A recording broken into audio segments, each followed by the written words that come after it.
want to welcome you guys all here today. This is a panel sponsored by Arts Forward. They are a fabulous organization. If you haven't been involved with them prior, they will be hosting a summit where we're going to be discussing lots more topics within the artistic community. So please, if you haven't already registered to attend, please consider doing that this morning's event. But today, we are here to talk about art and AI. Amazing. Well, I am Briana Wucinski, and I'll be helping moderate this fabulous panel this morning. I'd love for each of our panelists to introduce themselves this morning. How are you related to the arts? A little bit about your background.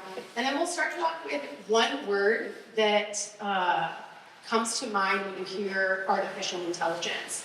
And you guys in the audience can also maybe think about your own word that comes to mind.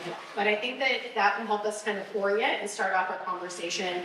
And you can also say whether you're pro or against AI to kind of also get us oriented for our counterpoint argument as well as morning. Hey everybody, I'm Parish. I'm a local musician, frontman for rock band called Roll Sons. Been in the music scene for 15, 20 years now here in Fort Worth. My wife and I own and operate Honeysuckle Rose events where we produce the rock and roll rummage sale for the indie market over on the south side, on South Main. And what was I talking about? I'm neutral. It's here. So. And what word comes to mind? Apprehensive.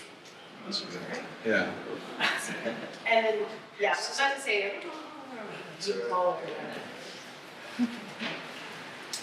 Hello everyone. Oh, you can use. Is it? Yes.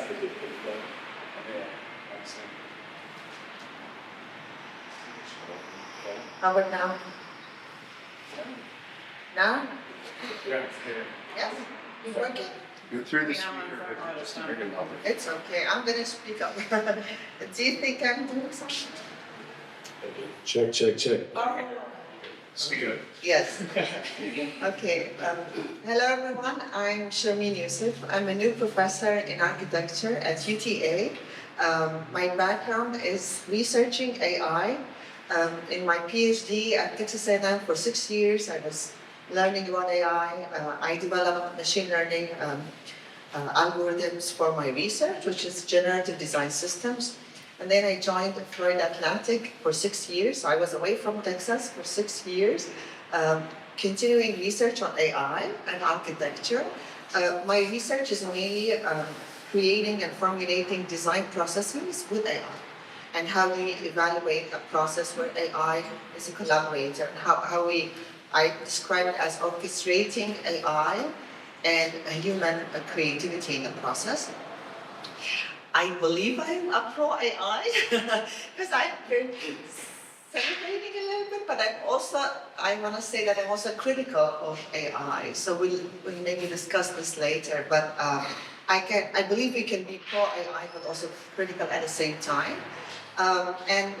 There's one word to describe the way I look at AI is maybe amplification and augmentation, whether it's augmentation of our own creativity and creative process and our biases and other issues. AI can be also our haunted mirror to reflect upon the way we operate it, the way we design, and the way we approach certain systems. So, so that's the background. What's up, y'all? My name is JR, or Jack. I don't know works at Charm. I'm a student down at UNT, studying painting right now, and I took my foundational year up in New York at Pratt Institute of the Arts. And I'm pretty anti-AI. I'm very anti-AI, actually. I think you'll get that vibe pretty quick. But I think the one word that describes my relationship with AI, I'd say, is inhumane. And yeah, that's the whole number here. All right. Good morning, everyone. First of all, Briana, thank you for moderating. Wesley, Amy, and the leadership team, thank you for hosting this important discussion again. My name is DJ Perera, and I'm first and foremost a practicing artist that teaches. That is something that I will emphasize on later on, but that is, my passion is art. I am an art entrepreneur. I am pioneering in this program called New Arts Media, New Arts Learning, where we take secondary art students and expose them to new media and AI practices. And this program is done in collaboration with TCU and UTD. So for the past 4 years, the results have been mind-blowing, captivating, unsettling, unnerving, and as a result, my efforts in the field have allowed me to be nominated for Fort Worth's 40 Under 40 and to be selected as 2023's favorite entrepreneurs. So I'm proud to say that only because art education in general does not get the attention that it deserves. So to be able to approach that and receive those accolades from a STEAM perspective is very important for me. Jack is actually one of my proteges, and he has firsthand been involved in NAMNO, so I hope he can speak to some positive truths to that program. I used to work, before all of this, including the fact that I host 2 podcast shows, before all of this I used to work at the United Nations, so my lens on AI and how it's impacting not just our community, but the global community is pretty widespread, and so I am apprehensive as well. But the word that I would use to describe it is reckless. The fact that AI in its unregulated form and the fact that it is ubiquitous in our office spaces, studio spaces, worship spaces, classroom spaces, and even home spaces is pretty dangerous.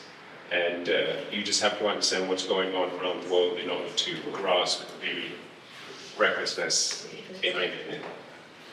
Awesome, thank you, everybody. And I just realized I didn't say my word. I would say, for me, I'm a marketing consultant and I own my own creative agency. And so I use AI every day as a solo entrepreneur, and I don't think I'd be able to operate my business as effectively without it. So I would say I'm a little pro AI. However, I do think that the word that comes up for me is permeating. Because it's really permeating every aspect of our lives and our industries. You can't really Google something today without it automatically using AI to find it.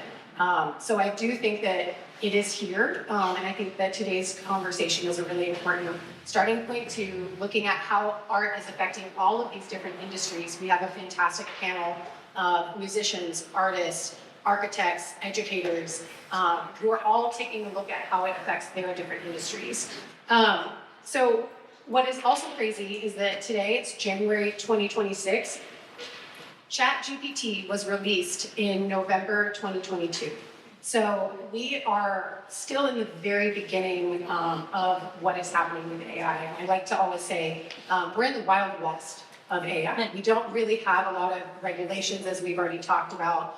We're still figuring out how we even feel about it. But in less than 6 months, by January 2023, ChatGPT had over 100 million users and was the fastest growing platform on the internet. So obviously it is rapidly changing within each of our industries. So I'd love for the panelists to kind of introduce maybe the moment that you were introduced to AI, that you were excited. Maybe there was a moment that you were excited about AI and a moment that you were fearful of AI. So maybe thinking about your first experiences with it, because we are in that really new realm of it. And I can just say for myself, and I think a lot of us maybe recognize this, whenever I saw all of the Mid-Journey photos coming out on Facebook, and I was very scared at that point in time because everybody was jumping on it so quickly without pausing to ask any questions. And so I think that was the first time I saw how rapidly it was, again, permeating all of our lives just on social media. And that was kind of scary to me. So we can kind of just start off with that question. Well, so I think I'll start with what frightened me. I think that some of the surveillance aspects, some of the applications that can be used for things like that really freak me out.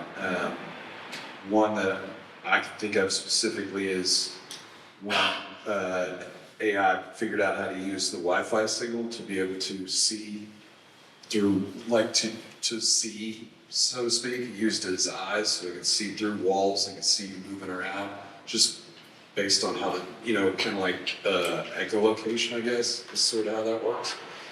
That when I read that, it terrified me. Like, this, we can't get a handle on this thing. It just figured that out on its own. What is that? I don't really remember what excited me about it at first. I used it for an email, and I was like, oh my God, I don't have to, So if that's what I use it for, like for work stuff. When you hear like people say, you guys have probably all heard this, I want AI to write my emails and do my laundry so that I can write music and come up with book ideas, not the other way around. Like that's how I think of it. It's a useful tool for things you need it for. It's time saving, whatever. I'm also scared to hold on to it too tightly, to use it or depend on it too much. But it's something we're going to have to grapple with, and we can use it. That's kind of my perspective.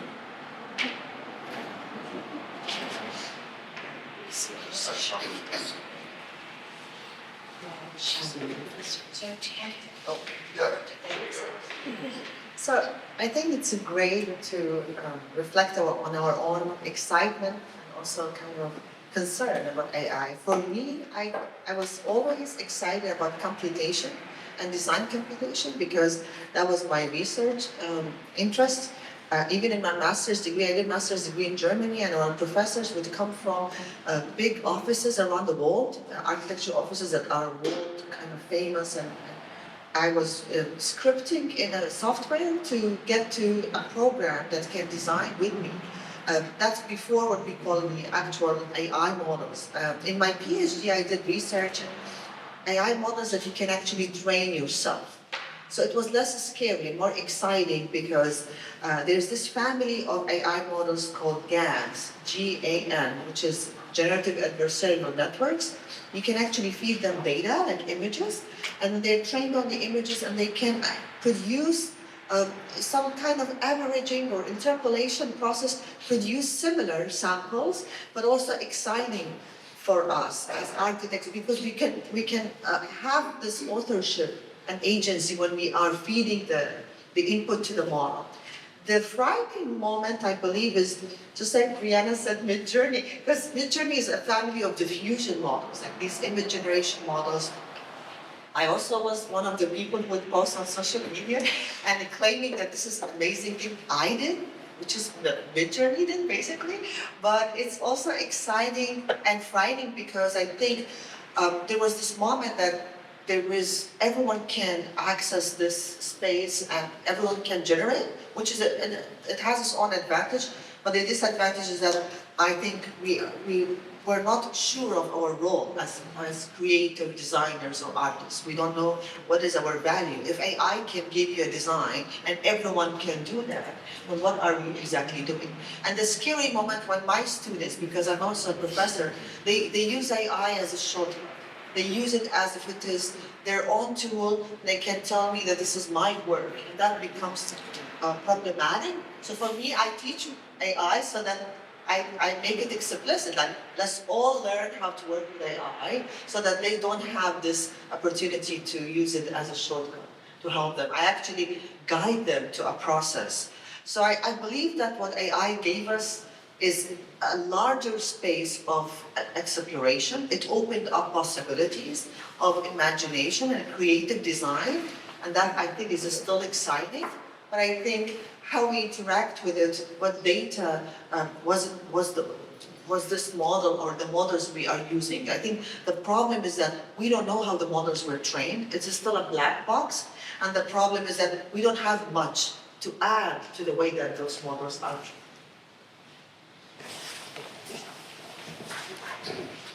Yeah, so I think my interaction with AI, especially from like a student's perspective, like somebody who's growing up and being educated in a world where AI is so prevalent, I think myself and a lot of my peers don't find a lot exciting about it. You know, at least in the creation of art itself. I know, like myself, I think AI does have its benefits. I think, like medically, for instance, that's the first time I was ever excited about AI. Is like they developed AI models that can spot breast cancer like 1,000 times quicker than a human can. And it's just like some of that stuff is like microscopic. It's understandable, you know. And the fact that we rely on it for that's really cool. And I think like it has its place in commerce, you know, like AI is fast, cheap, and easy. You're looking to make more money quickly. It's like, yeah, send an email that way. It's quicker, you know, it's like you don't have to sit down with it. But it's like, again, that's coming from my perspective. It's like I enjoy that conversation. You know, I like to be able to connect with those around me. And I think putting a robot in between myself and yourself in a conversation can get real problematic really quick. So I mean, you respond to me with a robot, and now I'm responding to that, and now we're not even talking to each other. It's just a robot speaking to a robot, and we're like the humanity has been removed from the equation entirely. You know, and I think that gets real problematic. But I think when we talk about like fear factors for it, I think recently, like within the last year, like there have been so many developments. Again, I love the term Wild West of it all. You know, there's no legislation surrounding it. There's not a lot of guidelines for what is okay and what is not. And I think it gets to a point where, like, have y'all seen what's happening with Grok on Twitter right now? And this, like, huge upbeat of people responding to, like, unconsenting women's posts and saying, like, Grok, take her clothes off. And it is insane. That is so fearful. You know what I mean? And that has been such an uptick in that because there's no legislation. It's like if you post it online, this company has every right to utilize it in whatever way they will, you know, and you have all of these, that's fearful for me, you know, especially with someone who has sisters. And I'm not even a woman, I'm terrified. You know what I mean? So I think AI has like a lot of factors like that it's just legislation has no understanding of what all it can do yet. And that is terrifying, you know, like that's unlawful at the end of the day. It's kind of crazy, you know? Yeah, that's all. Briana, I was never excited when AI became mainstream. I personally don't like dichotomies, and personally, you've touched upon it, that there will be an existential reckoning where everyone in this room, and this is how I believe it, this is how I felt when it first was making headlines. You cannot believe in a divine intelligence and then rely on artificial intelligence at the same time. And that mindset became validated when I found out about Truth Terminal. Those of you that don't know about Truth Terminal, fascinating AI bot, first crypto millionaire, first AI artist, first AI social media influencer, and first AI minister. This Truth Terminal is actually creating its own gospels. So we've already stumbled upon this precipice. We've allowed it to go that far with Truth Terminal.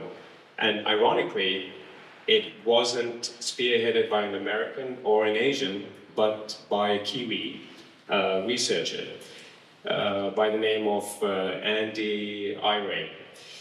Interestingly, this researcher comes from Wellington, New Zealand. And if you understand Wellington, that is the home base of Weather Digital, which Peter Jackson owns. And Weather Digital is responsible for the $6 billion Lord of the Rings franchise. The reason why I bring all of this up is when you come up with an enterprising idea like Weather Digital, you are nurturing the next generation of brainiacs. In this case, computer design, graphic design, special effects. So it came to no surprise to me that here you have this individual coming from this hotspot, right, of digital innovation, and he is the responsible culprit for Truth Terminal. Now, having that been said, my apprehensions were also validated when I spoke about the drop in literacy rates across the world. Pre-COVID, reading dropped by 6 points, mathematics dropped by 1, science dropped by 4. And this is in relation to the PISA tests, which is the Program for International Standards Assessment.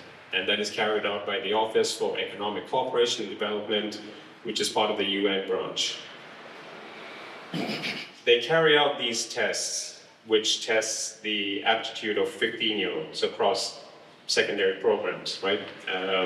The United States of America partakes in that, Qatar partakes in that, Canada partakes in that, as well as Singapore. And these tests are conducted every 3 years. 2018 to 2022, we could not conduct the tests in 2021 because of COVID. So the tests were conducted in 2022, and guess what?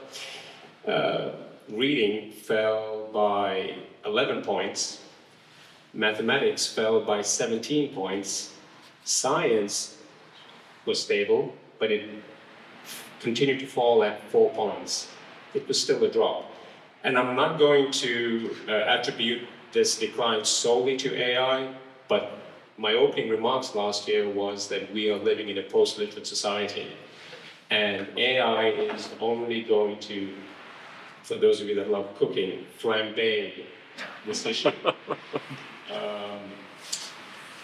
You are seeing it with schools actively enforcing phone policy bans. You are seeing it manifest in school districts being intervened. And again, I'm not going to attribute this solely to AI, but unfortunately, you're seeing an entire Department of Education being dismantled because there's no culture of literacy, or it's actually being lost. And because we haven't figured out our current deficiencies, we are now introducing this unregulated force that really outsources, that we are giving it permission to outsource our thinking. And the main users of this technology is Generation Z, and unfortunately, Generation Alpha will be born into this mess. You are outsourcing thinking when you actively utilize AI, as you said, to do the things that you want to be done.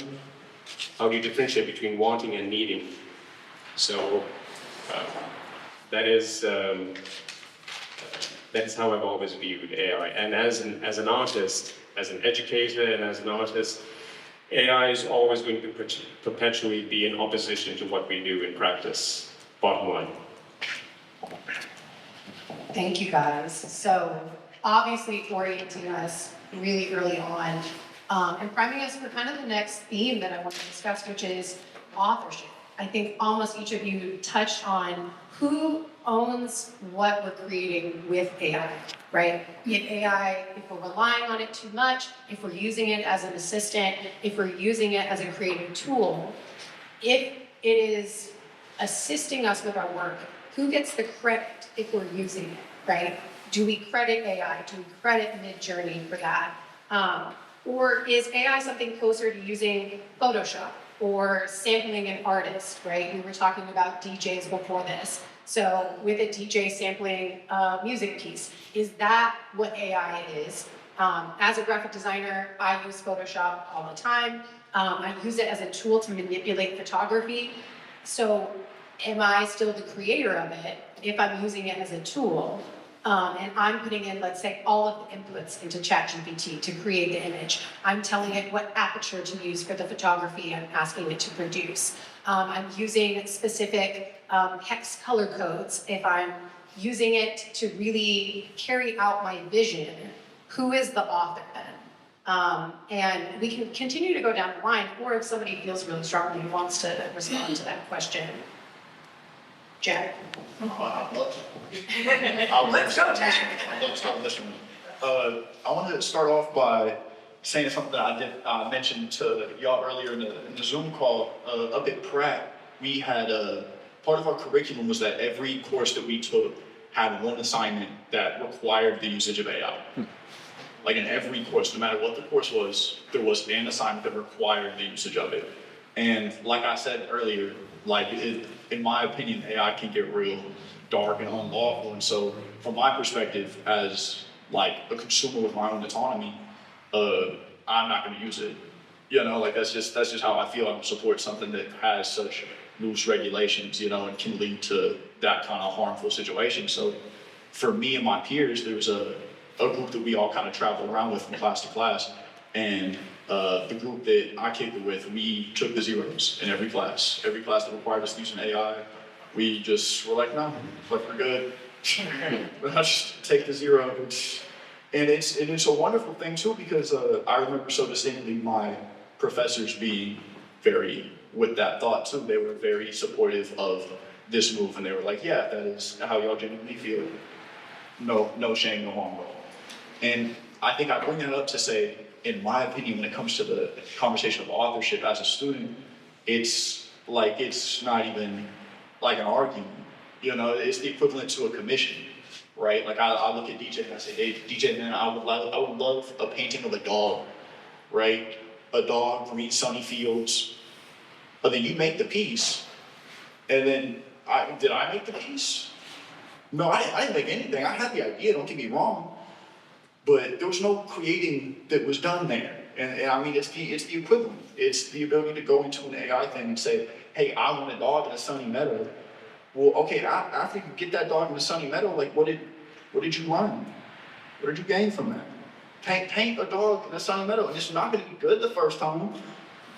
But that's what's so beautiful about art. That's what makes art art. You know, it is this journey of exploration of yourself and your own form of expression. And to sit here and say like, oh no, I had the idea though, and this robot did a collage of a bunch of stolen artists' work and said it was the vibe that I was looking for, doesn't mean I made anything. I didn't learn anything. I haven't grown at all. You know, it's like as a student, like what do I gain from that? Okay, I have the picture, now what? You know, and again, like going back to the email thing, it's if you continually use this, if you continually rely on this for these images you want to see and these images you want to create, okay, 2 years have gone by and you're not a better painter. You're not a better artist. And so it's like that's, in my opinion, like that's why we're here. You know, it's like I want to be able to communicate with y'all through art. And I want to be able to express myself enough, but to do that, you have to learn. You have to go through this process of hardship, of not fully understanding what it is you're doing, and that's okay. You know, like that's a beautiful process, and I think AI is pushing this narrative that like, oh, you can make it look really good like right now though. You can make something that you can look at and be like, oh, that looks great now, without all the work, without all the effort. And it is like, to what avail is that? To whose benefit? You know, besides these people who are now pushing a product that you are reliant on to, in your own work, to create. I don't know, I just find that, yeah.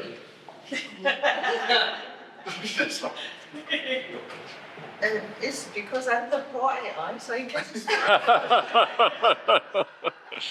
Well, I think authorship is a huge term, like to define it particularly, like from a creative artist and designer, I think the input to AI can be our own art, right?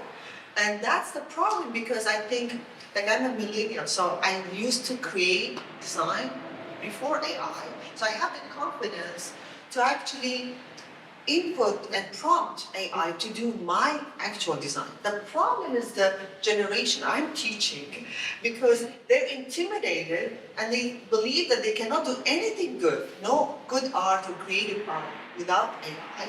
And they're intimidated because AI gives them the results, so they don't know what to do. Like, AI is the author in their understanding. So I think authorship is changing according to your design knowledge and how much of a creative design, and the process that you already kind of define for yourself, right?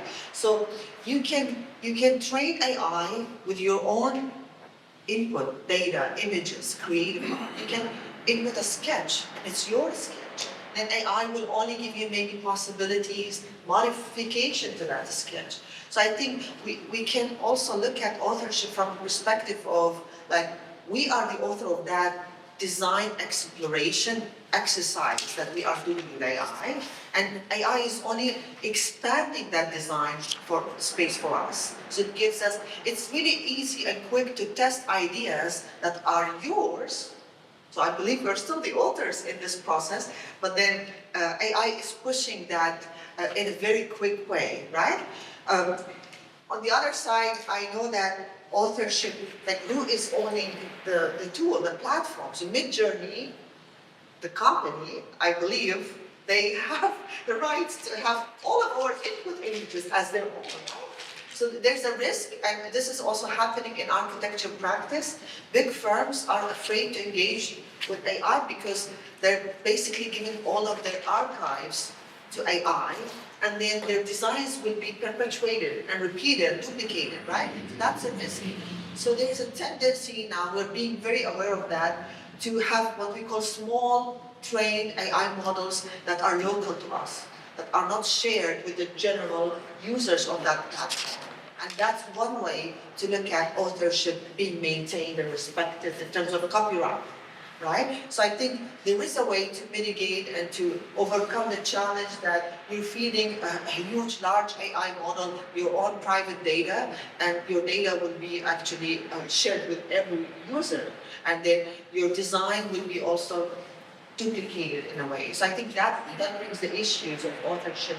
But I also believe that we're still authors if we follow a specific process, and therefore I'm back to my research kind of objective, which is how to create the process, interacting with AI, and how that process can be still augmented our own authorship.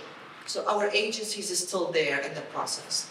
And I can keep going on that, but I just want to say that I think authorship is also something we have to define when we're speaking of it. And when it comes to your question, Briana, on is AI sampling a specific artist or designer? I think it's sampling whatever is available online, right? And it's sampling our cultural art. So you see AI producing in architectural kind of discipline, it reproduces the existing buildings. So whatever iconic architecture, good example, and I believe in art and graphic design, it keeps pushing certain styles and artistic kind of movements. So I believe that it is perpetuating those and sampling those archives that we have that are online. And the question is, do we want that or not? So I guess that's my answer. One thing I'll just say to comment back to that as well is that AI is, it's almost like a bell curve, right? Like it's reiterating information that it knows you like and enjoy and you want to talk. So are things that AI is creating, right? AI creations, are they just going to continue to become derivative and dilute what is actual art, right? Because art is divisive, it is controversial, it is disruptive in a lot of ways. And if AI isn't trained on that type of output, it isn't ever going to give back, right? So just something to think about as well.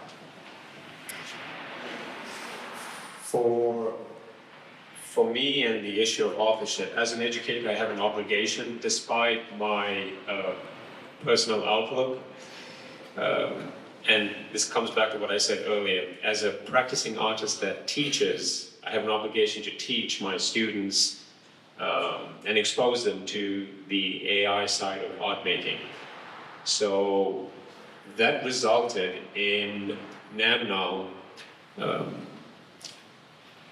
curating the first Art and AI exhibition in DFW featuring emerging artists.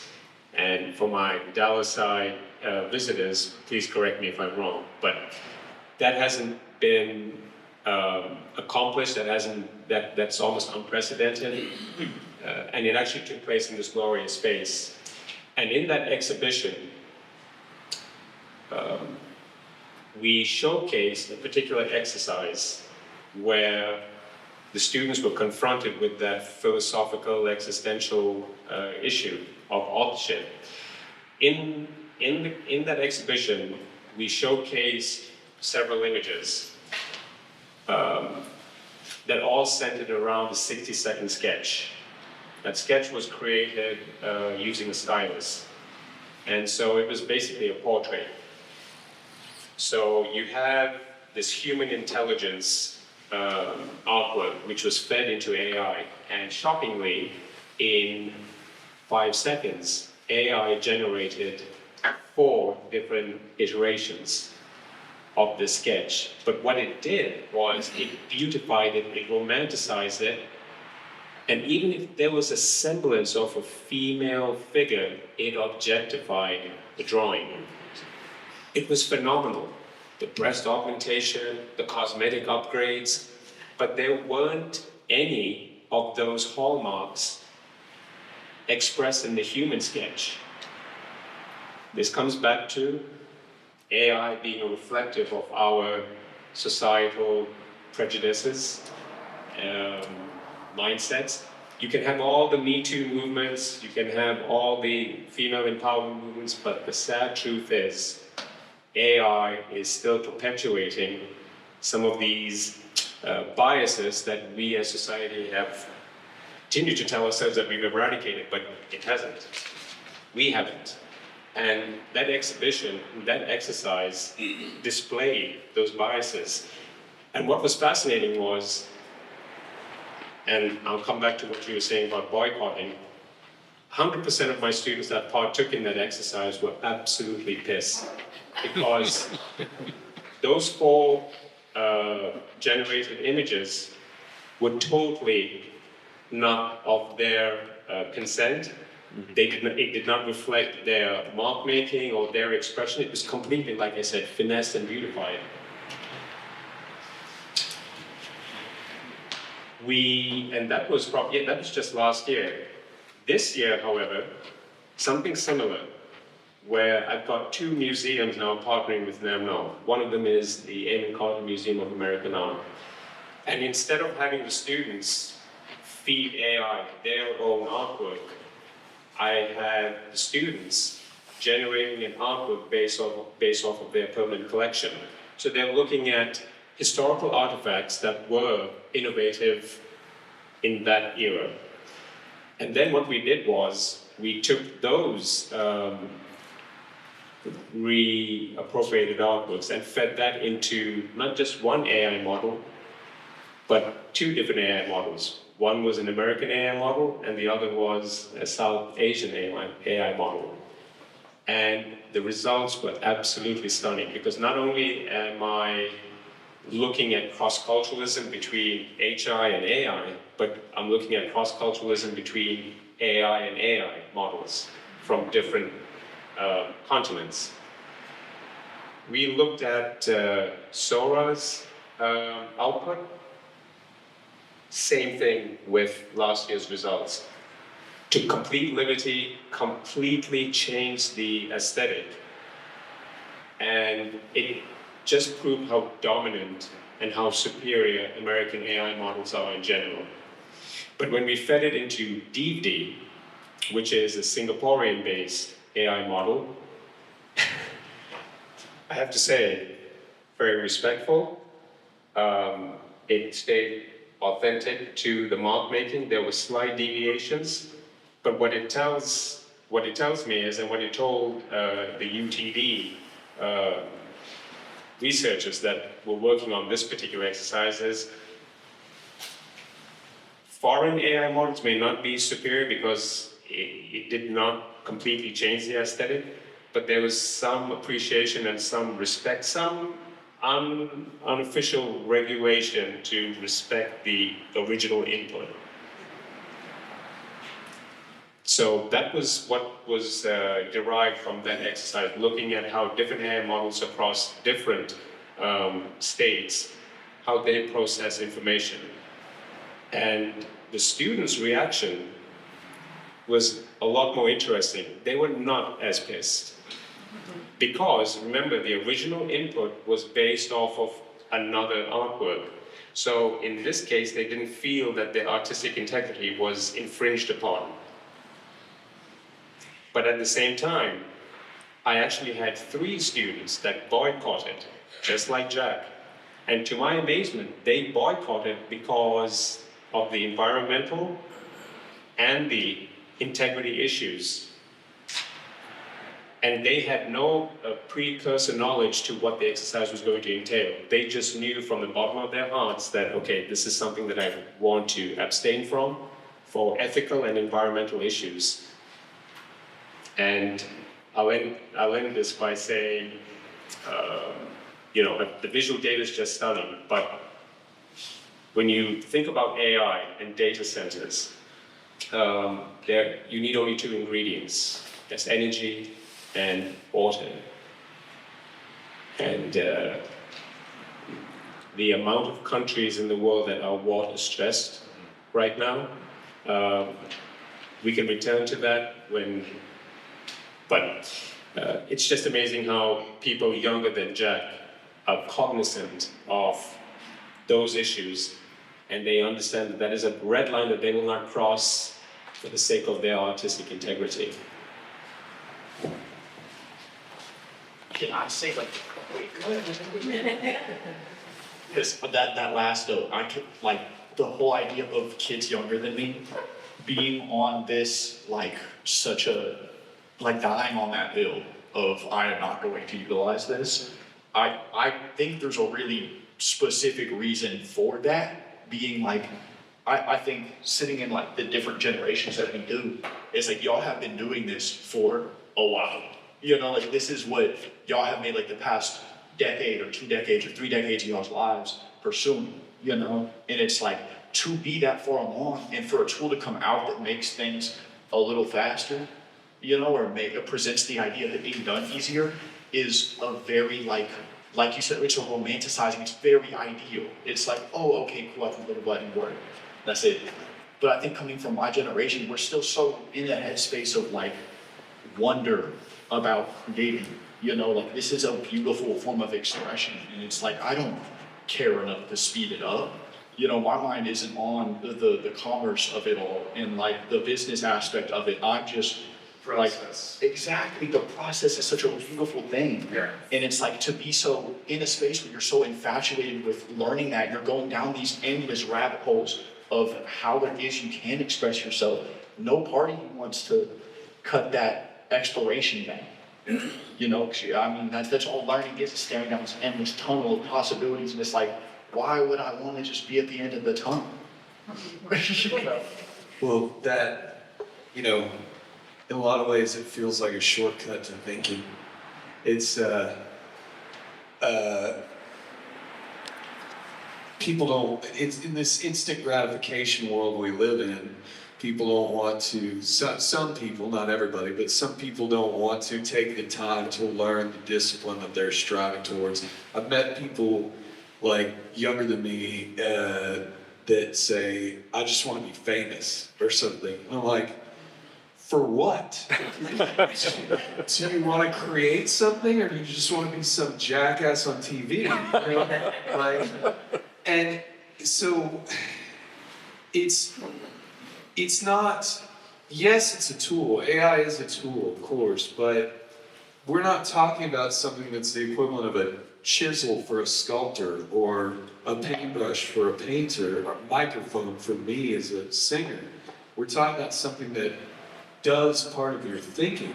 It does part of your creative process. And if you haven't been like me, making music for 15 or 20 years, if you're new to that, if I could have just said, hey, AI, why don't you play guitar for me?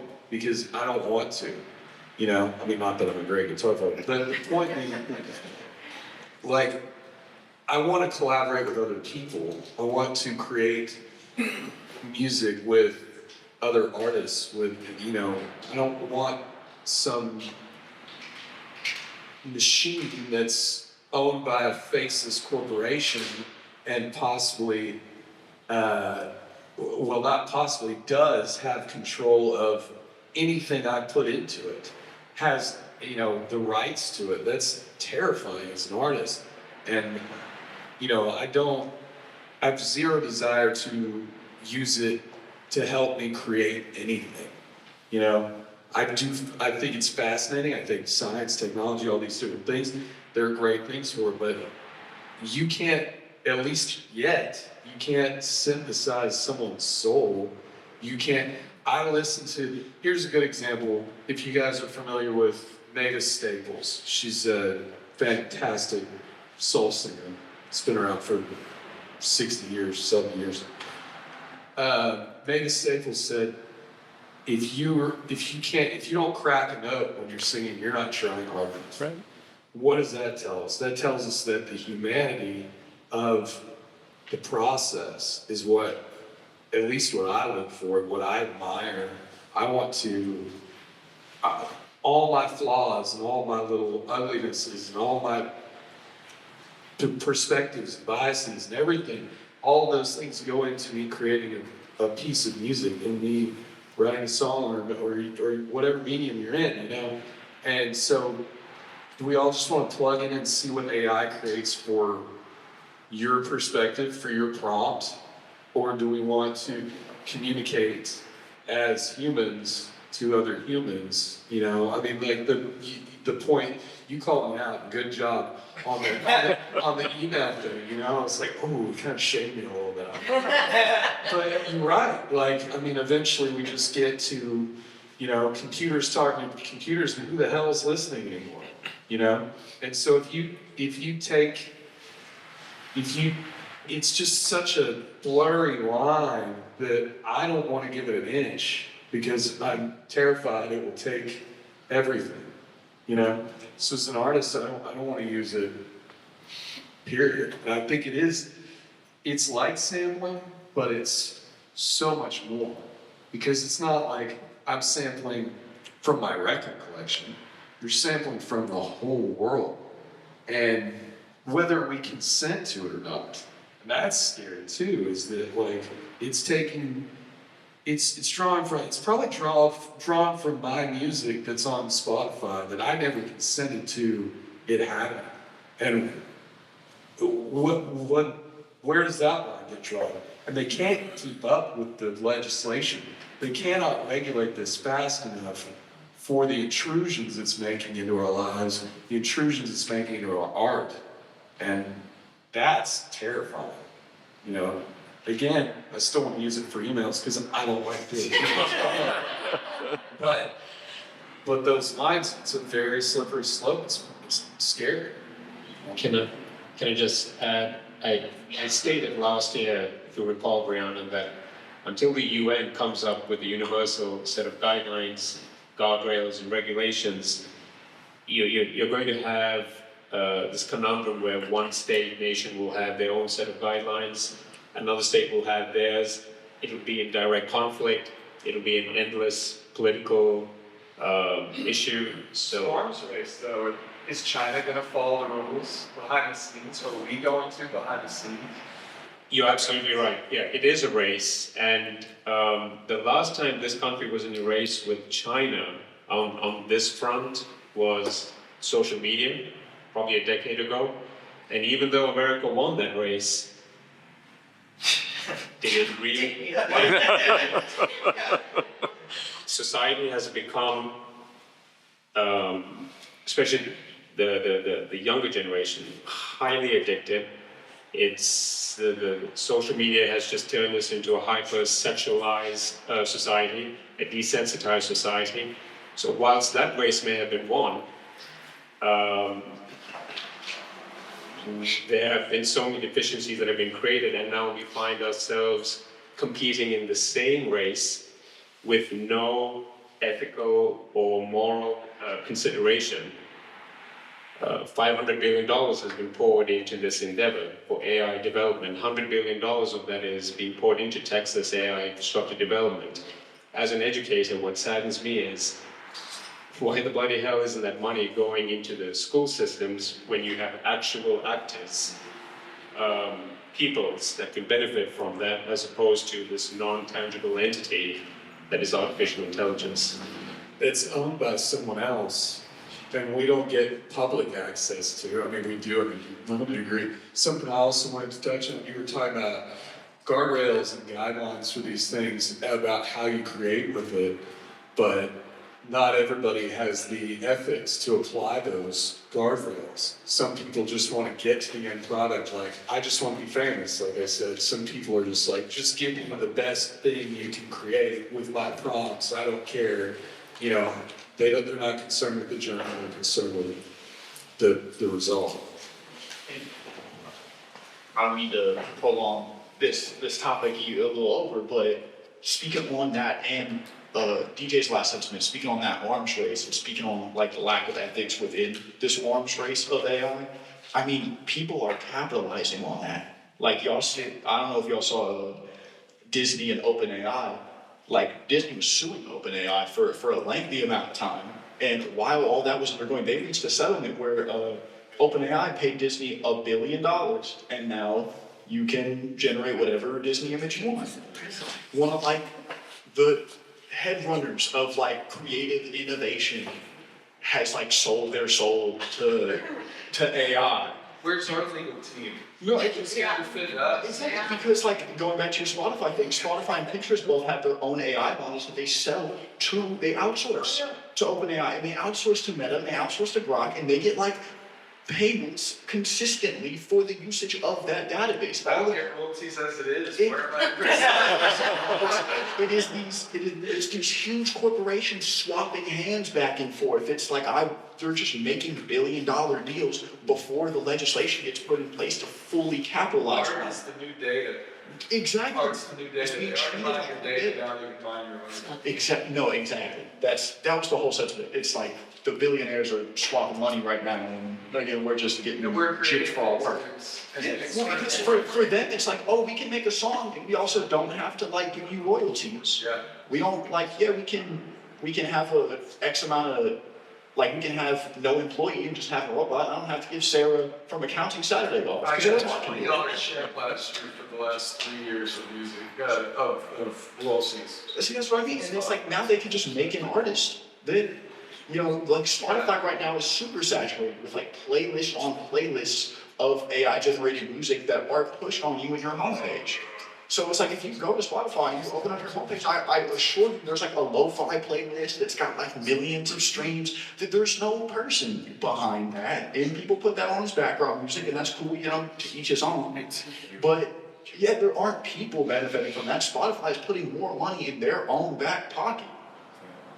Like they're just utilizing the system and making more money, which doesn't benefit us at all. I don't know, I just think it's crazy. So real quick, so I kind of have like two questions that we can go with. We can either go down this rabbit hole of who benefits from AI, who is ultimately benefiting. Is it the corporations? Is it the end users? Or is it the people investing in this growing industry? Or you guys also touched on policy. So we could also dive into, you know, what policy changes from y'all's position, right? As we just kind of talked about, we are the end users at this point in time. So as users, what type of policies would you guys suggest we put in place to put these guardrails up, right? I had a brilliant friend who is a professor at MIT who was doing research on AI and ethics. And he said that the day that ChatGPT became live and open to the public, he was like, it is Pandora's box. There is no going back. And the problem is we had no guardrails put in place for when this was released to the marketplace. And he was like, my entire research is now defunct because we're now up against battling retroactively what's happening.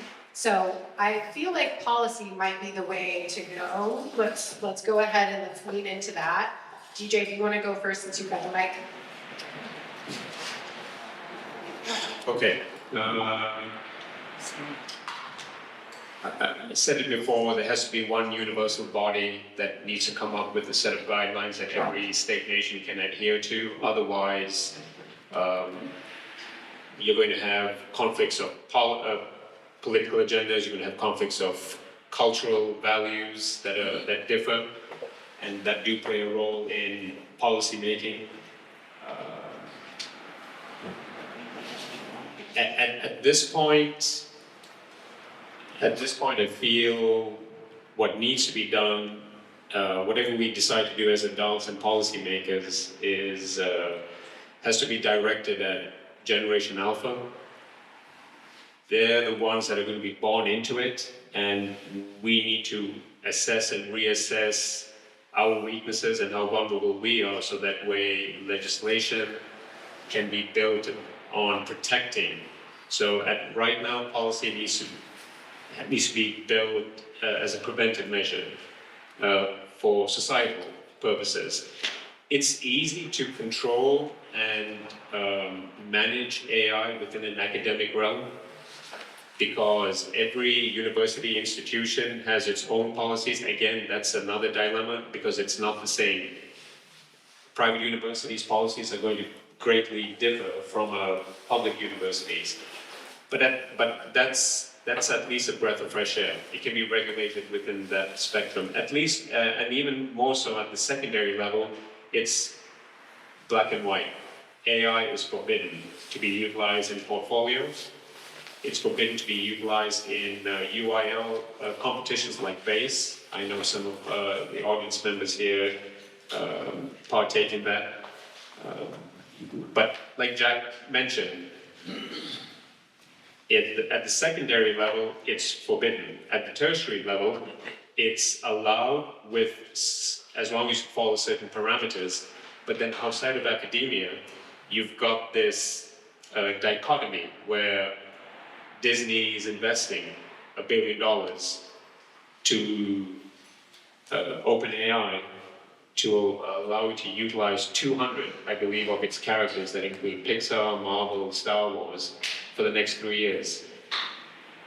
So if I have a student in this audience that is listening to this, he or she can easily say, well, in that case, if I can use OpenAI, if I can utilize ChatGPT and utilize Mickey Mouse, that gives me authorship now. I have the rights to that. And I can utilize that into my portfolio work. Surely I can't be disqualified. That is, this conundrum is a result of lack of, and that is why it's very difficult now to try and regulate our current situation. We need to look forward ahead and look at it from a protectionist aspect. Protectionist in the sense of protecting humanity, ethics as well, and creativity. So when it comes to policies and regulations, I think the technology is always advancing in a very rapid pace, and then the regulations come too late in the process, Yes. right? So in that case, I think there's this individual or maybe collective awareness within our discipline, like as artists or architects or creative designers, that what can we do, bottom-up approach rather than waiting the top-down policy. And I think that's my perspective, is that what can I do as an architect to protect kind of the creative exploration, and how can I help my students also? So I put my own policy in my studio where I teach AI, is that you cannot use any design that is not yours. You shouldn't, that's unethical. So I'm doing it as a very, very small scale. But I'm also a member of the AI literacy at UT Arlington, where we are trying to put policy for the university. And with that policy, we're saying that there must be a kind of literacy on like what is the problem with AI. All of these concerns that you mentioned are valid, and we have to teach our students before we get them excited about using it. We also have to teach them the problems with current AI models. But I believe that what we can do is that we can try this bottom-up approach from each of our kind of smaller circles. What can we do to at least improve certain conditions which are very problematic, rather than waiting for something to happen in the far future and we don't know whether that top-bottom top to bottom approach is actually really the correct policy. So I think my perspective is more pragmatic, like, okay, what can I do right now? Because if I don't use Midjourney, I don't think Midjourney would be bothered by really not using it, right? So for me, it's like, okay, I can only use it in an ethical way, and I can have my own regulations as an ethical person, and I shouldn't use someone else's work. And that's how I'm approaching it. But I think the larger policies and waiting for United Nations, and I think it's another big issue. I don't know if we have the time to wait. Something I'll bring up real quick too. So, you know, the Grammys is tomorrow, right? And I think, Jack, you actually talked a little bit about these AI artists that are popping up on Spotify. And the other day I had a song that came on, and I was like, oh, this is good. You know, who's this country artist? And I looked him up, and it's an AI artist. And every song that I listened to sounded exactly the same. And it was like, roses and gnomes and like, it's derivative of the country music scene, right? And so I looked this up. So we've got the Grammys tomorrow. So these large cultural institutions, how are they approaching AI? So for the Grammys, there are no AI artists allowed to be nominated. It can only be human creators nominated for the awards. However, last year, one of the songs was a re-engineered Beatles song where they used AI to isolate some of John Lennon's vocals from another track to then recreate a new Beatles output. And that was nominated for Best Song of the Year in 2025.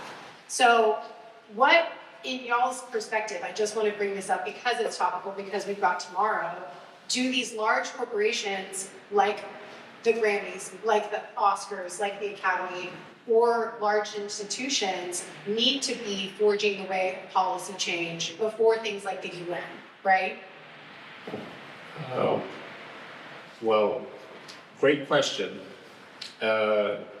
And to that, my answer is Matthew McConaughey. That man trademarked his voice because he knows that the technology cannot be curtailed. Coming back to the Disney and OpenAI deal, one contingent with that deal is characters may be utilized at free will for the next 3 years, except for the voice likeness. That is protected, that is immune from being utilized for public use. So again, it's going to take certain individuals. I think Scarlett Johansson needs to take some initiative because her voice has been eerily appropriated. But it's going to have to be on an individual basis where you're going to have to protect yourselves at this stage, which is why collectively we need to come up with something that is universal, whether it's institutional or on an international scale. But that's my answer. I mean, Matthew McConaughey. Well, one thing I want to say is, first, I don't have any faith in a regulation from any governmental body. People are stupid, greedy, and impatient, and you know, as much as like the UN or something has done great things for the world, they can't stop people from blowing each other up everywhere. You know, they'll you know, throw away a treaty in a heartbeat if it suits them. And there's so much money in this that nobody's going to really be able to stop it. And the weapons applications are terrifying and fast. And, you know, like, just one example of that, just to slightly go off topic, is the F-22s that they're using. They've made new AI planes where you can have a piloted F-22, and then it has 5 F-22 drones that are all interconnected and fly in formation with that. Yeah, think about that. And it's much cheaper to make a plane that doesn't have a cockpit and human interface. But anyway, that's scary now. Back to, you know, corporations are interested in in protecting artists. Good on Matthew McConaughey. I didn't know that. And you know, that's something as a vocalist, like that's, yeah. I probably need to check into that pretty quick. Yeah. It was actually a line from Wolf on Wall Street. His famous line at the dinner table. That was particularly what he trademarked, and plus, yes, visual language. Yeah. You know, one thing though I was going to say, I think that if I were going to use AI for something, it would be to identify AI in art, so that I could use it as a filter to go like personally, as these things advance, and I have heard some, I listen to Joe Rogan sometimes, and he keeps talking about like the 50 Cent songs that they're using with like some like AI soul singer thing that's supposed to sound like a guy from the early 60s or something. And I'm like, dude, stop talking about that. Like, please stop putting attention on like non-human art. It's, again, I don't want to communicate with a machine. I want to communicate with people. I want to reach other people. I want to consume art from other humans. And I think we're going to reach a point where, you know, some people are like, I only eat organic. I think some people are going to say, I only consume art that's made by humans, you know? And I would love to use AI to be able to see where it's been fucking with my art, part of my language. You know, I don't want to see that fingerprint on anything musically or visually or anything else that I consume. So. Can I just say, you touched on a word that I would like to reflect on, and that's the weaponization aspect.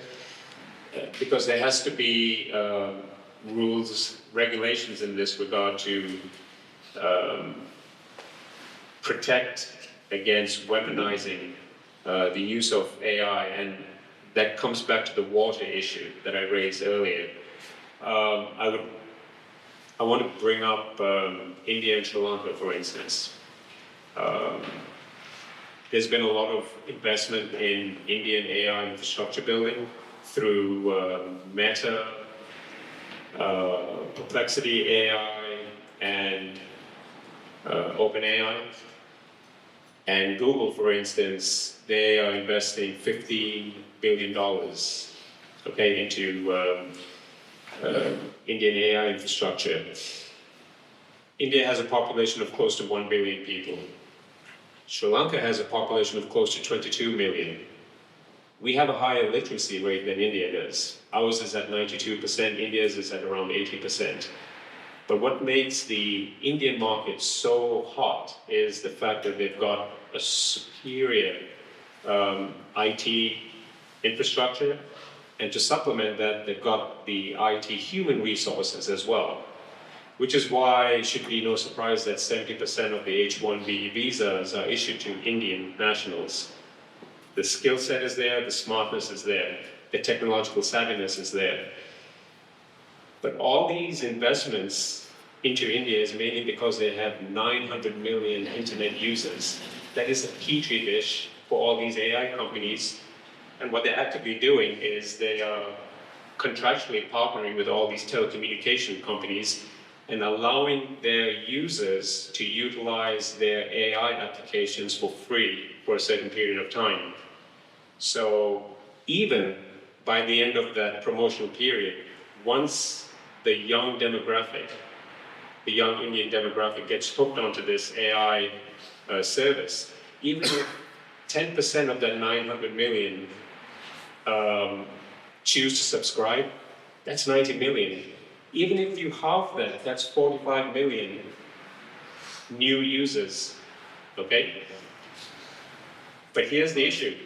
Yes, it's all about money, right? It's all about money. But here's the environmental issue. Mm-hmm.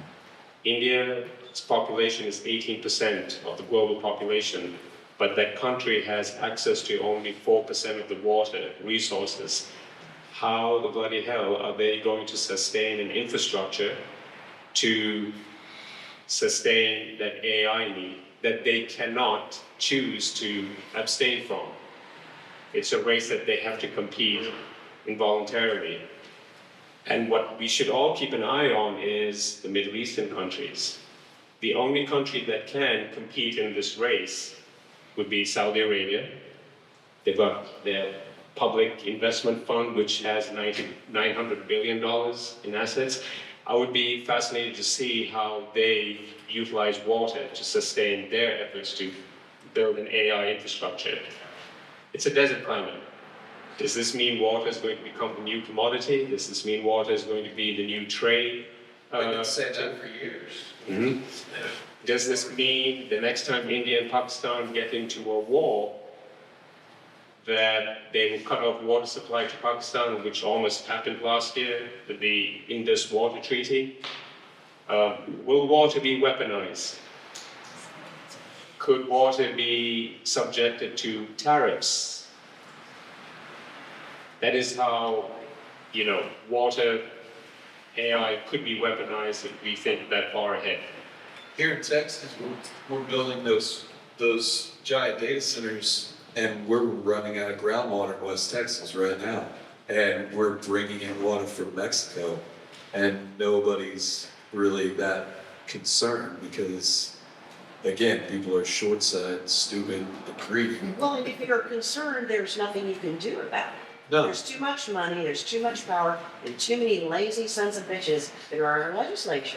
They're making those And they're making decisions for policies us. and decisions based on what's best for them, their corporations, and their billionaire constituents. And some of these older generations, I hate to say this, I heard somebody say, what do I care about the environment? I'm 70 years old, I'll be dead soon. Well, I care about it. Well, thanks a lot for the rest of us. But there are people that think that way that are getting campaign donations, and they're like, to hell with everybody else. I'm gonna live in a mansion for the next 5 to 10 years until I'm dead. And But when you watched it happen and you participated and you've done everything that you've been, quote, told you're supposed to do the right thing for the environment, and we're sitting in this shit city right now, our air quality is pitiful in Fort Worth, our water quality is pitiful in Fort Worth. Texas has a really bad reputation when it comes to doing the right thing with our water and with our air. And we fought and we voted and we marched and we've done, and so of course by the time you're 70, you're like, what the hell do you want from me anymore, man? I've been doing it for 70 years. But those are the people that are And nothing in control. changes. They're not. It's not like you see that many people stepping down from Senate seats or anything because of age. No, So- but the majority of the people in those seats are not 70. Yeah. I watched it from January on. I have watched every single meeting that they have had in front of the public, just so I could get a clear understanding. Well, maybe on a local scale, but Sons like of guns. national, everybody's like 80 years old up Yeah. there. And you can't get rid of them. No. I would No, love you to. can't. I could name them all. Yeah, and I think I'm gonna say, I hate to interject, I feel that's such a common argument that comes up in regards to this like movement of AI. Like you look at the movement of social media and how that kind of took over, and you have such a large group of people looking at AI as like, oh, it is inevitable, like this is happening, and that's just like how it is. And it's like, that's something that, like, I kind of find ridiculous, in my opinion. I don't even think that's a logical argument. I mean, like, you may be right in the grand scheme of things, but like, you have your own autonomy. You're your own person. You can make decisions, you're grown. You go back to flip phone if you're. If you really want to go back to a flip phone, it's like, the idea of like, oh, this is happening, let me hop on this bandwagon. It's like, well, no, you can not get on the bandwagon. It can happen around you. And it's like, in my opinion, I think we have such a culture of like not standing for something out of fear of like, it's like the bystander effect. You don't want to be the one to stand out in this crowd of people who think differently, and it's like, at least for me and at least a lot of my peers, we have such a strong like desire to stand on it because I mean, we can, it's like, we can't choose to not hop on the bandwagon, like the whole idea of like boycotting those assignments. It's like, in my opinion, I think because of all this unregulation, because of like going back to the policy question, right? It's like going back to what you said, I have very little faith in the idea that I'm gonna turn on the TV tomorrow and our administration is gonna address, these crazy like AI creative protective policies. I have no faith in that happening. So I think we do need to work from like the bottom up as an individual I can choose to not utilize these things. I see it as wrong. You know, I see the fact that there's no legislation in place and there's no rush to put legislation in place. Even these companies have no desire to put like guardrails on their own product. So why would I utilize this product? You know, like again, going back to what I like started it all off with, like it goes deep. Like the stuff that like people are utilizing it for is immoral, it is unethical, and it is awful. You know, and it's like, in my opinion, I have my own autonomy to choose to not utilize it, even if it is something. And I hate to go back to the email thing, but even if it is something as small as like writing an email, it's like I'm not even gonna touch it for that. Yeah. You know, it's like I'm looking at this entity and it disgusts me. It is gross, and I want nothing to do with it. I don't care what aspect I do utilize it for. You know, it's like I'm gonna stand over here completely against it just for what it stands for, just for the idea that again it's these billionaires swapping hands. This is all for money. This does not benefit me. And even if it is convenient for me, I'd rather like stand on it regardless and have to do a little bit extra work on mine. You know, like what's the sentiment? I'd rather live on my feet than die on my knees. You know, I'm just stand on this regardless. You know, it doesn't matter where the rest of the world goes. I mean, What's popular is not always right. What's right is not always popular. so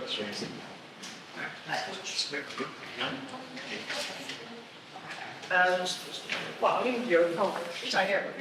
think our opposition to AI or acceptance comes also from our own maybe maybe the fact that I'm a woman, I'm an immigrant.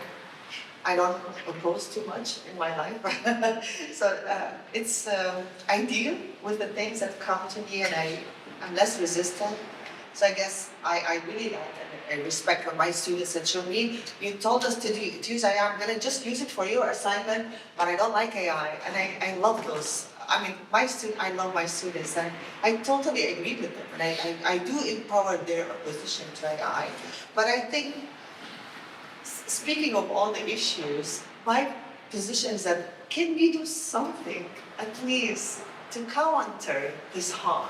Like I teach my students how to design environmentally efficient buildings, how to use scientific data and simulation models to bring enough daylight into their spaces, to run energy model, to have net zero or decarbonize our built environment.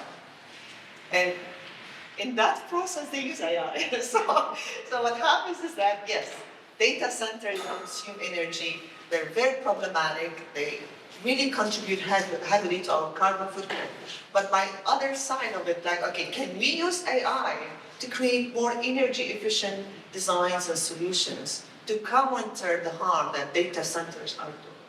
So I'm maybe more of a reactive to the fact that it's happening, and what can I do to improve the conditions? Using AI, which is already, we're all mentioning, it's harming the environment, but it can actually facilitate. So there is this predictive modeling, which is trained AI models that can actually run an accurate prediction for you to know the performance, environmental performance, the issues. We also can use AI to project flood, to project what can happen in the future. So there is a useful side to AI that we can actually use it to show the problems, the environmental issues that we are actually facing. So I guess, although there's the data centers that are harmful, but AI itself can be used to a positive side. I wonder if we can open up for questions. Yeah. Okay. Heard Leslie, thank you. Yeah. So, you know what's interesting is I didn't actually prepare a question on environmentalism because I knew it was organically going to be touched on. So I really appreciate each of you for kind of bringing in that touch point, because it is a really important thing that we should be considering with our own ethical uses of AI and the larger implications for our society. One thing I will also just note, all of these companies, Google especially, is automatically opting you in to use AI. So I do encourage all of you today after this session to do some research on your settings, on your phones, on your devices, and just making sure that you are taking the steps to protect your own information and integrity with all of these applications that we automatically get opted in. With that being said, we're going to open it up for questions. Well, I'm really interested in your recommendations of how to protect visual art that's online. And if you have a website or you're using social media or you have to just not do it. And also I wanted to bring up, I just listened to an audiobook of Patti Smith's new memoir, which is awesome. And at the very end of the recording, when they, instead of just saying, you can't use this without permission, they said, you may not train this on AI. And I thought, whoa, is that a new kind of disclaimer? Like at the bottom of our website, we say copyright so-and-so. Should we also say that? Does that mean anything? So those are my questions. Real quick, I will just say, from like a creator standpoint, because what we just talked about, there isn't really a lot of policy in place, so it's very hard to safeguard anything that's public. So right now, ChatGPT, specifically all of the AI models can search the internet, search your website, and now are searching social media captions are now included in those search results. So you can have that disclaimer. I think it would give you legal protection if you then chose to take that to court.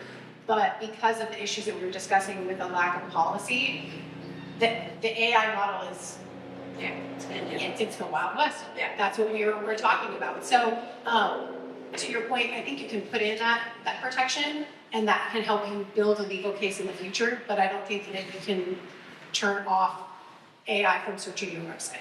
So we're kind of screwed, aren't we? Like I said earlier, where are legal teams? Who's advocating for the public in these regards? And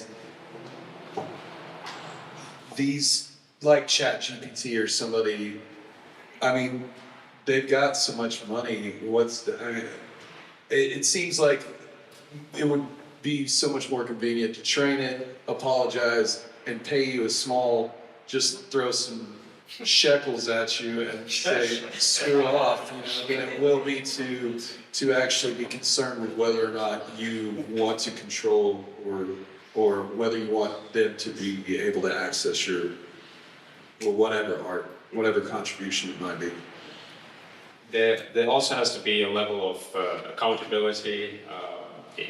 Again, there isn't definitive legal language. So in my case, and this is something I would even tell my aspiring student artists, you need to put that language for yourself.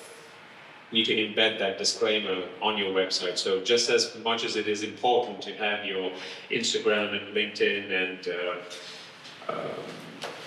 Facebook logo, it's also important to have the copyright statement as well as the language that you just alluded to. Content may not be trained or utilized for AI purposes. So post really low grade, really low res posted on the website. Well, it just seems like that, even that disclaimer is part of what you're talking about. It's sort of at least taking a stand on it.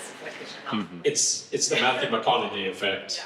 You have to take that initiative. But also, if you think about, like, you see, like, a few years ago, people would post, they were reposting on Facebook, like, I do not consent, blah, blah, blah. And what did that do?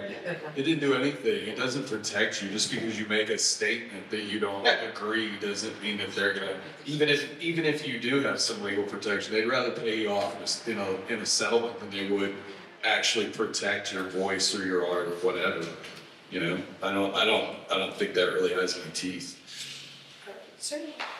Good afternoon, Sam SUNSEV with Artistic Directors International. Wesley and team, thank you again for bringing us together. It's good to be back after 6 years. It's good to have you back, Sam. Thank you.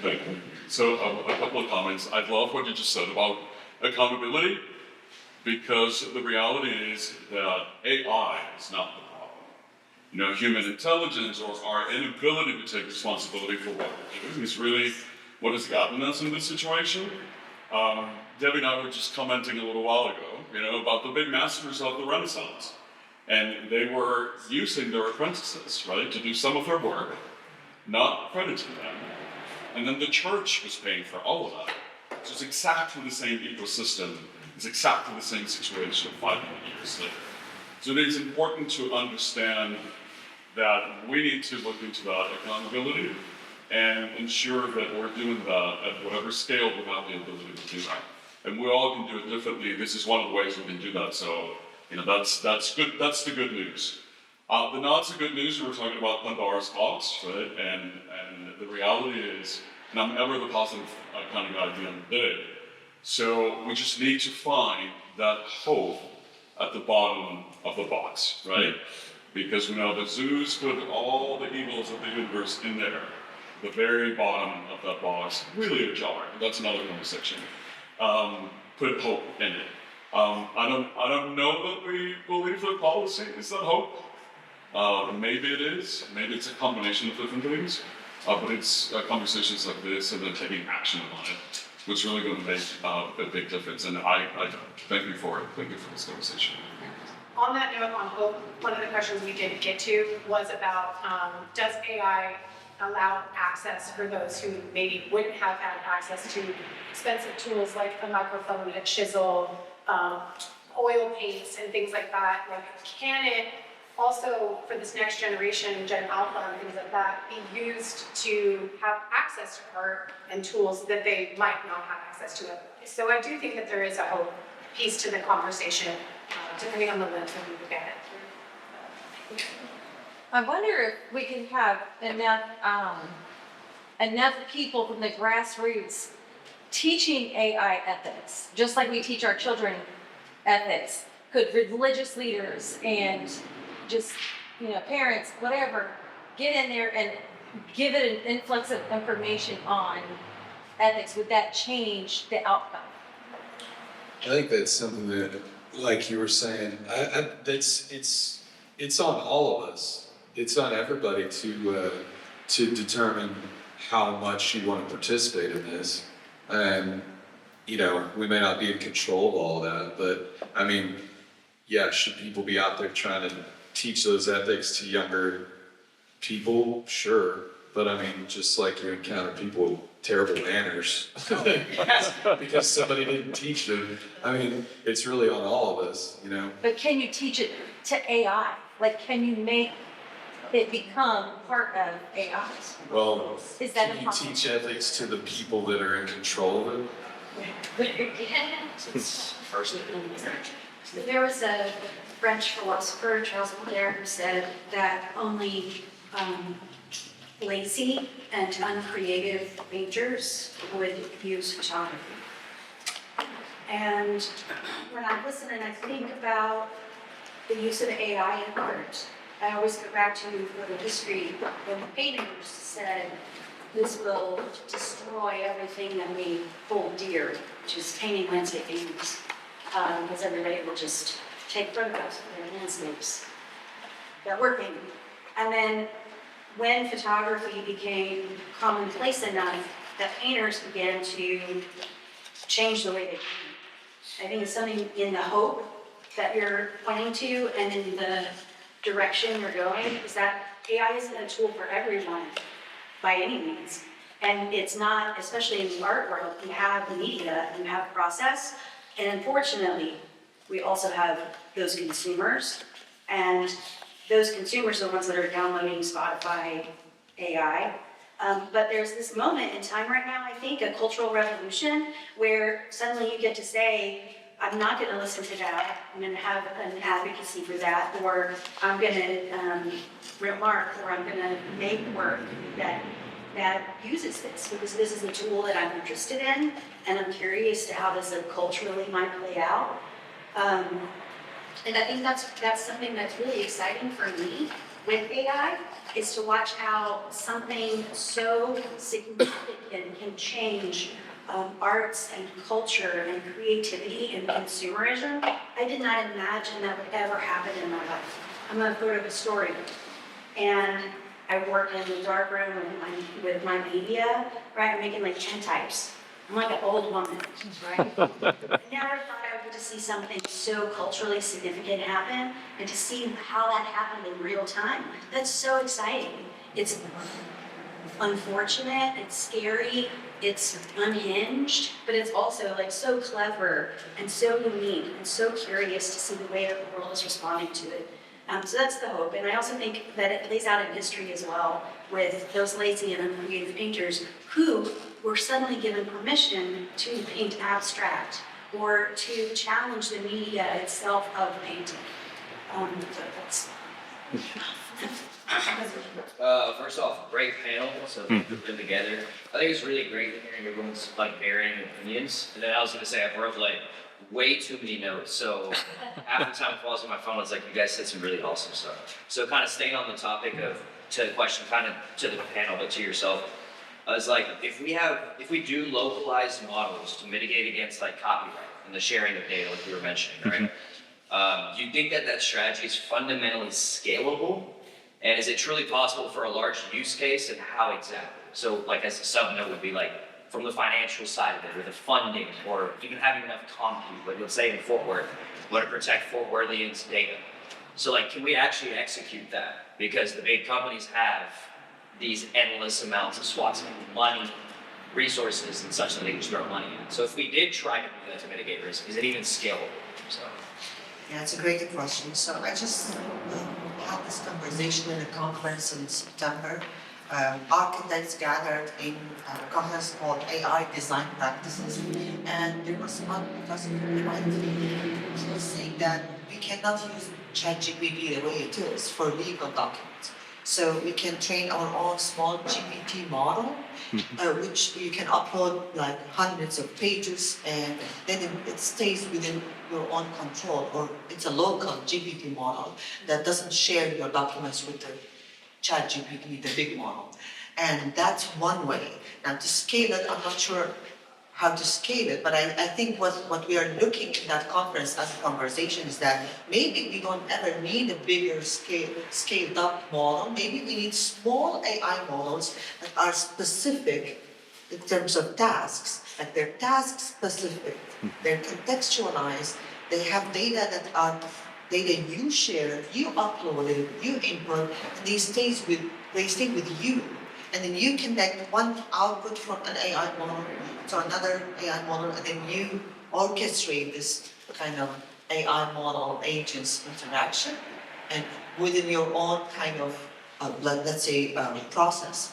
So let's say in architecture, we know that one AI model cannot design a whole building. The building is a complex system with multiple systems. There is envelope, there is structure, there is spatial relationships. So for me, when I teach my students, I cannot teach them that one AI with one click will design a building.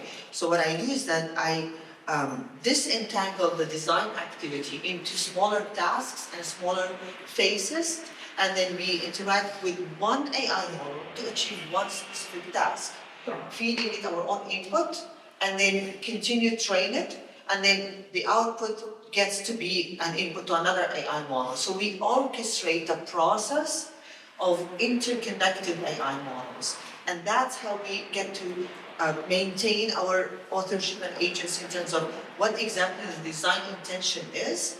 And that's how we believe that multiple AI models are only used for specific tasks and at a specific design phase, and then we connect them so that we maintain this concept kind of coherence across the full process, and then we end up with a result that's also our result.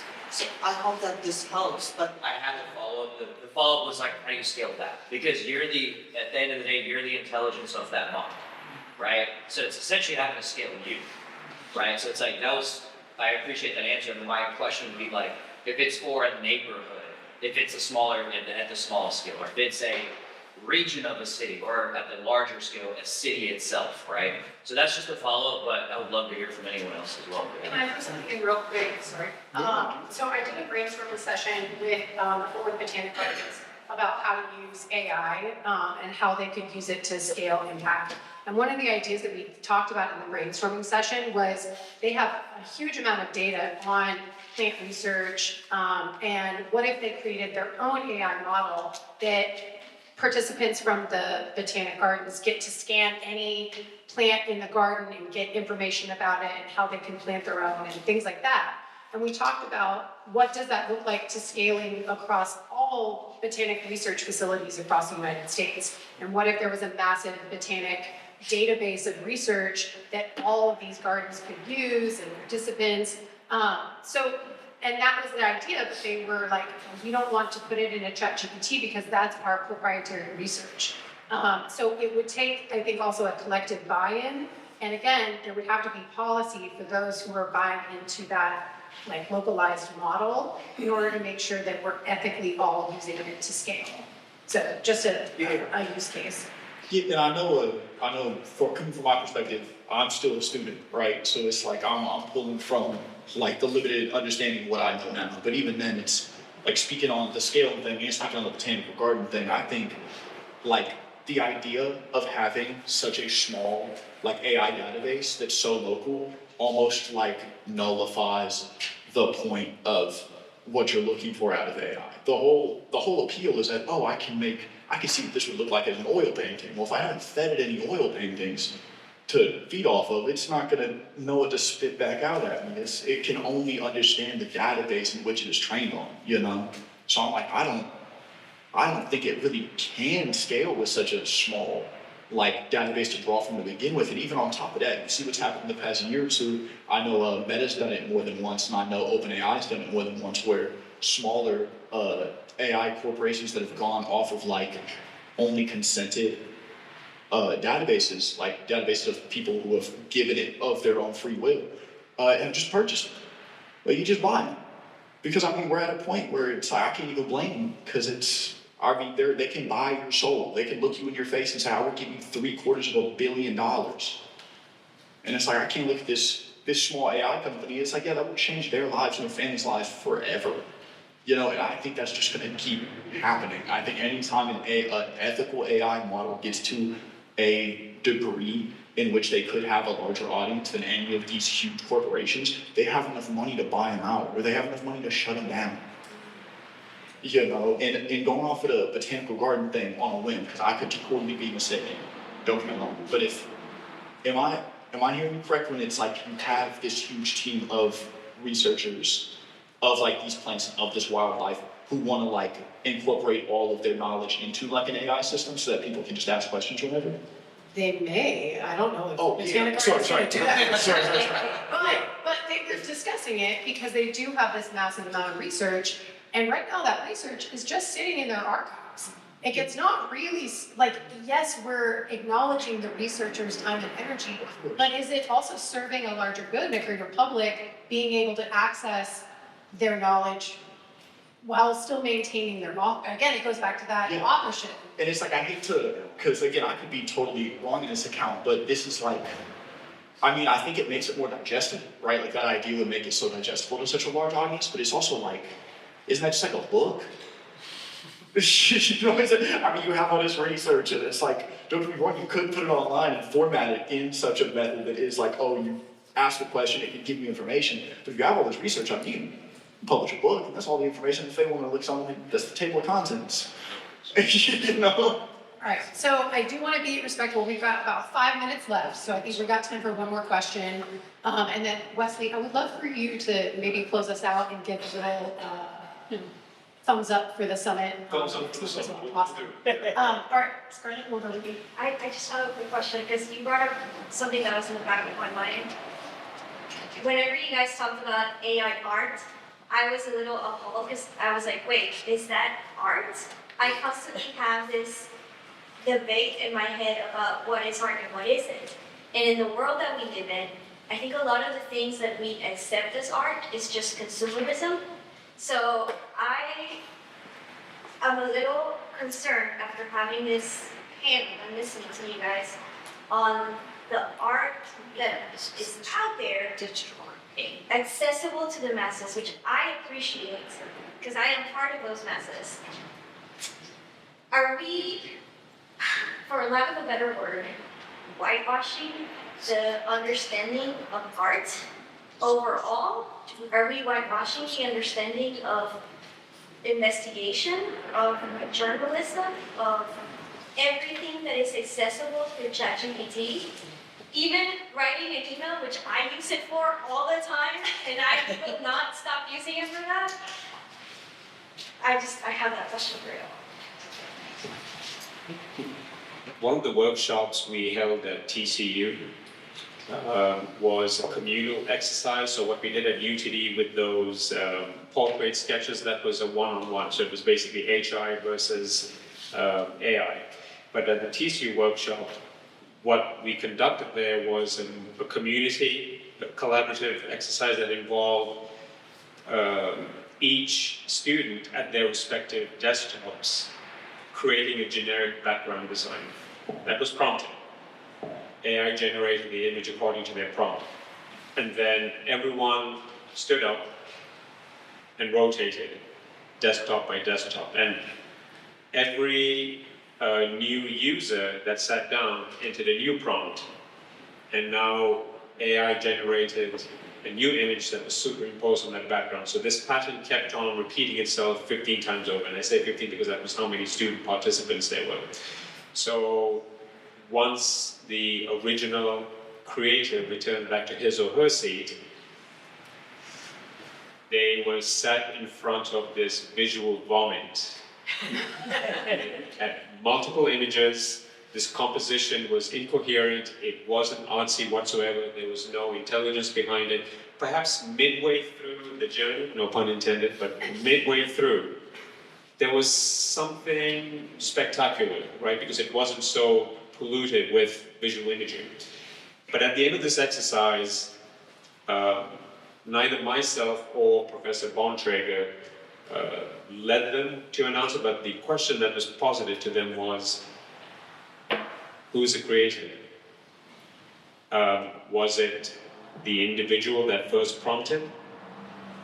Was it the 15 other artists that contributed to the exercise, or was it AI? All they did was essentially just type a prompt, but AI technically generated the imagery. And so my answer, and I'm proud of what most of them, and you were in that exercise actually, most of them reluctantly conceded that AI was a collaborator. They didn't want to, but they understood the exercise and they understood the situation that they were in. But it came out from them that they were truthfully and ethically able to say AI was a collaborator in this exercise. More so than AI and all the others. It was just basically me and AI collaborating. I'll be very quick. In architecture, we're facing a crisis that AI is creating this homogeneity. Like, my students give me AI-generated designs that look like any generic work. So yes, we are facing a problem that there's generic nature of the AI slop or a kind of vomit, and there's also the homogeneity. The challenge from us as creative designers is that how to overcome that, how to make my AI output, at least if you are using AI, very specific and different, and adds something unique, and it reflects my own specific style or design aesthetics, so that hopefully we can control that homogeneity. If that answers your question. So we can keep going afterwards. I just have a quick comment to your question, Yeah. which is, the dictionary still says art is created by humans. Well, on that note, I just want to thank all these humans who have attended.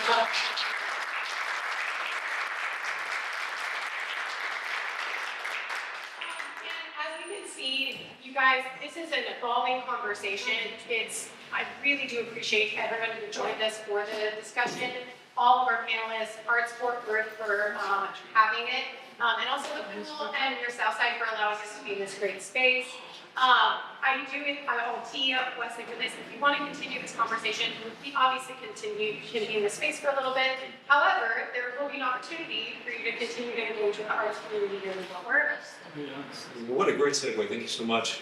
So hard to be shouted out. Well, who's here in this room for the first time today? Fantastic, I'm glad y'all found it with some of you, I presume. And more importantly, I hope you come back. This is managed by Near Southside Incorporated, the entity that has made this part of Fort Worth incredible and such a great haven for arts and artistry.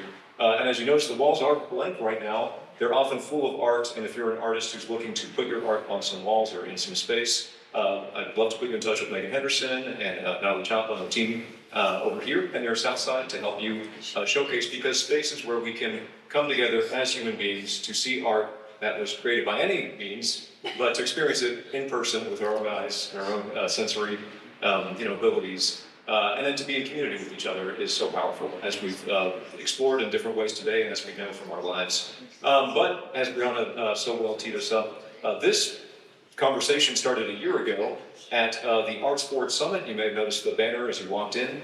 And last year was our first year out the door, bringing in our community, the entire arts ecosystem, no matter what type of art you make or what you do. If you love art, we want you to be together in a space where we can talk about the future of our art here in Fort Worth. And that future, as I think Sam Santiago put so well, is one that feels like maybe it is pouring out chaotically from a box that was created by some angry gods. But at the bottom of that, there is hope. And I get to wake up every day, our team wakes up every day, and we look up at this mountain and we say, okay, how are we going to figure out the arts funding crisis in Fort Worth, and how are we going to make sense of these policy decisions that don't really protect the creatives that are doing such incredible work, that don't benefit the arts educators who pour themselves out and put their own resources into making sure the next generation knows ethically how to act, knows how to become the leaders that are going to change the ways that things can be better. And that's what the Arts Summit's all about. That's what Arts Fort Worth is all about. And we're about to use a really complex algorithmic system to randomly select some data that you have ingested or put into the suggestion system. Briana, would you do the honor of drawing a name for our free tickets to this year's Arts Fort Summit? Free tickets are going to Rohan James.